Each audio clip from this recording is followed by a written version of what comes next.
Hello po sa inyong lahat mga ka-crypto. Ako po si Pinoy Crypto Trader at sa video na ito ay atin mong pag-uusapan rito ang inilabas na pahayag ni Ginoong Arthur Hayes.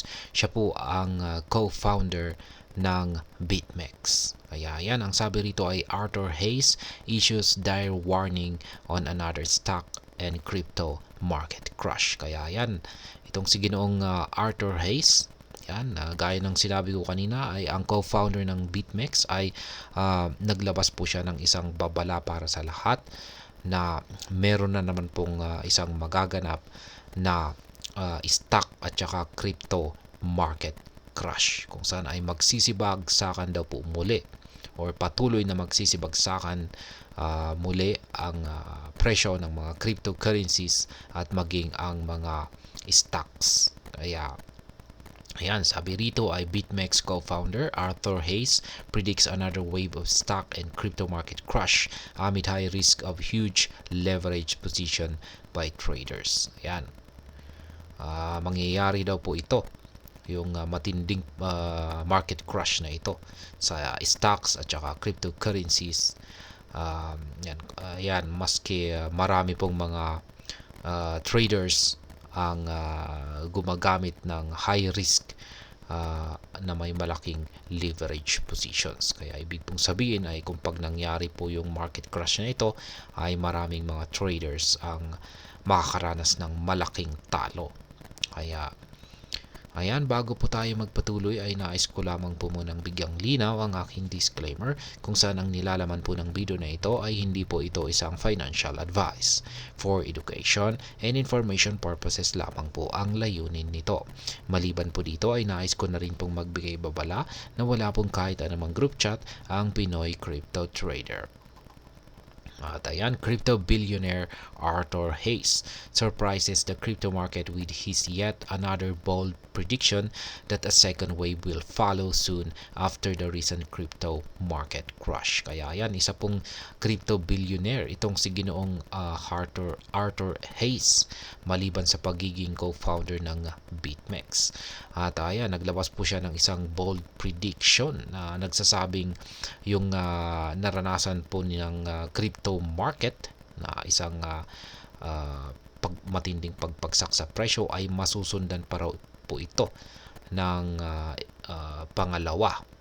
He believes the current respite is only temporary and market volatility will continue to persist in stocks and crypto markets. Ayan. Nitong nakalipas lamang po kasi na araw ay nagpapakita na po ng recovery ang buong crypto market. Pero ayon po kay Ginoong Arthur Hayes ay temporary lamang daw po ito. Pansamantala lamang daw po ito. At hindi magtatagal. At kapag nangyari po yan ay ayan, kapag natapos po yan ay magpapatuloy na po ulit sa pagbagsak ang buong crypto market. At syempre maging ang mga stocks. BitMEX co-founder Arthur Hayes predicts another market crash. BitMEX co-founder Arthur Hayes said that was the first wave, warning about cautious outlook despite signs of recovery. Kaya ayan po ay Ginoong Arthur Hayes ay itong naranasan ng crypto market na isang market crash ay yan lamang po ay ang first wave. At yan nga, gaya ng sinabi niya kanina ay masusundan daw po ito ng second wave. At yung second wave na ito ay mukhang mas malala yung mararanasan ng crypto market na market crash. He asserts that the first wave of impact on the markets has passed and now the problem of over-leveraged investors in the traditional markets will surface and it will lead to a second wave of correction in broader markets. Ayan, tapos na raw yung first wave at nagkaroon na po ito ng impact sa market.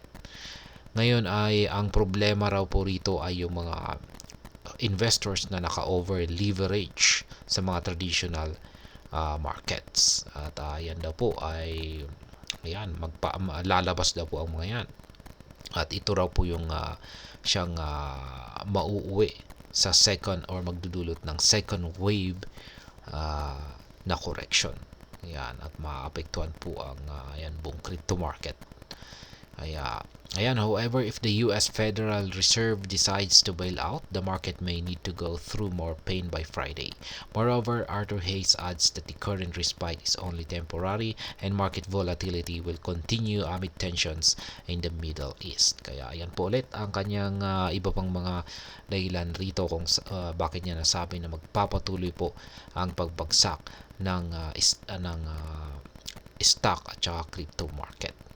Yan, sabi niya rito ay ayan, may kaugnayan ito sa US Federal Reserve at syempre yung nagaganap na tensyon dito sa mga bansa dito sa Middle East. Ayan. Yan po ulit. Yan po ulit ang tungkol dito. Si Ginoong Arthur Hayes, yan ang co-founder ng BitMEX at isang crypto billionaire, ang nagsasabi na hindi pa tapos ang nararanasang pagbagsak ng crypto market maging ang stock market. First wave lamang daw po yung naganap nitong mga nakalipas na araw or linggo. At ayon sa kanya ay masusundan daw po ito ng second wave at mukhang mas matindi ang magiging mararanasang pagbagsak ng buong market, yan, crypto at saka stock market kumpara sa naranasan nito sa kanyang first wave.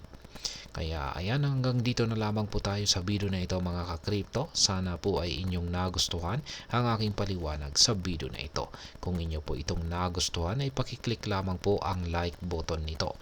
Para naman po sa mga bago lamang dito, kayo po ay aking inaanyayahan para mag-subscribe. Pakiclick na rin po ang bell icon nito dahil ito po ang siya magsisilbing notification nito sa mga bago kong videos na akin pong ina-upload sa aking YouTube channel na ito. Marami pong salamat sa panonood. Ingat po tayo lagi at God bless po sa ating lahat.